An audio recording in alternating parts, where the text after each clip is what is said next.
L'impact de l'incinérateur d'Échillais sur l'ostréiculture ou la méthyliculture, c'est-à-dire la culture d'huîtres ou de moules, c'est une foultitude de molécules, 2 fois plus que sur le premier, qui vont se retrouver dans l'eau de la Charente et forcément sur le bassin Marais-Oléron. Bien, quand il y aura des pluies, quand il y aura la montée des eaux, tout ça, ça va faire de lessivage. Tous les bassins versants s'écoulent dans la mer, quoi. Donc au bout d'un moment, il faut savoir ce que l'on veut. Régulièrement, le fleuve Charente est fermé à la pêche au niveau de certains poissons comme l'anguille parce qu'il y a des taux de dioxine trop importants déjà. Et ce projet va amplifier le problème.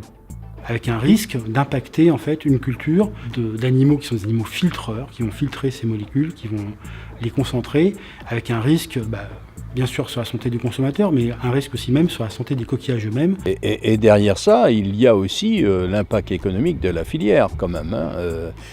C'est quand même 1000 entreprises en Charente-Maritime. C'est un centre de reproduction naturelle d'huîtres et de moules qui approvisionne la France entière. Sur le bassin Marais-Oléron, on fait près de 50% des huîtres qui sont consommées en France.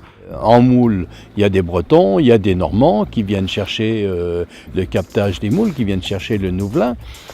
En huîtres, c'est pareil, on a des gens de toute la France qui viennent chercher le naissin qui est produit à Fouras. On a même des Arcachonnais qui viennent capter à Fouras. Donc on est vraiment dans un milieu qui est important pour la filière conchilicole. Voilà, on envoie des huîtres dans plus de 120 pays. Rendez compte, c'est quand même un atout, quoi. La conchiliculture en Charente-Maritime, c'est pas une mince affaire, quoi. C'est une histoire et c'est une réalité économique.